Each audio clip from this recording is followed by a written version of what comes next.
વિરામ પછી આપનું સ્વાગત છે। ચોટીલા પ્રાંત અધિકારીએ ગેસ રિફિલિંગ કૌભાંડ પકડી પાડ્યું છે। વારાહી ગેસ એજન્સી અને ગુજરાત ગેસ એજન્સી પર દરોડા પાડવામાં આવ્યા હતા। આ રેડ દરમિયાન 261 એલપીજી સિલિન્ડર અને 17 ઓક્સિજન બોટલ કબજે કરાઈ છે।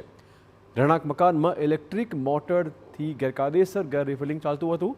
168 ભરેલા અને 93 ખાલી બોટલ પકડી પડાયા છે।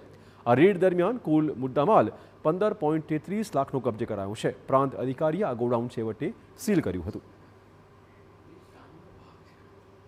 રહેણાંક મકાનોની અંદર કુલ 5 ઇલેક્ટ્રિકલ મોટરનો ઉપયોગ કરી અને એક ગેસની સિલિન્ડરમાંથી બીજા ગેસ સિલિન્ડરની અંદર રિફિલિંગની ગેરકાયદેસર પ્રવૃત્તિઓ કરતા હતા। આ કામના આરોપી છે એ ગુજરાત ગેસ એજન્સીના પ્રોપરાઇટર સિરાજ ખાન દિલાવર ખાન પઠાણ અને વારાઈ ગેસ એજન્સીના પ્રોપરાઇટર છે ભરતભાઈ મનુભાઈ રાજવી અને તેઓના સાગરીતો સાથે તદ્દન ગેરકાયદેસર રીતે એલપીજી ગેસ રિફિલિંગનું છે એ ગેરકાયદેસર પ્રવૃત્તિ કરવામાં આવતી હતી।